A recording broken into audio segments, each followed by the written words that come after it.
Jadi kali ini kita memanen padi yang berbuah di medan yang berlumpur. Ya. Di sini masih kita menggunakan dua mesin pemanen padi Yanmar YH850 dan yang satu kita lihat di sana sedang dibersihkan saringannya ya. Kita lihat yang ini.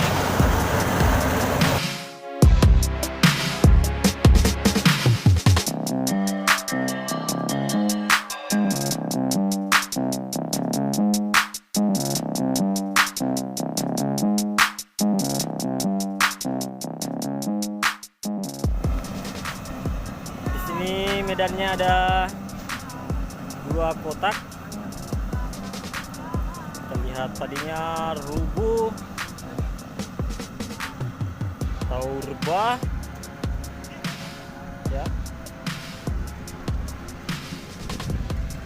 diiringi dengan medan yang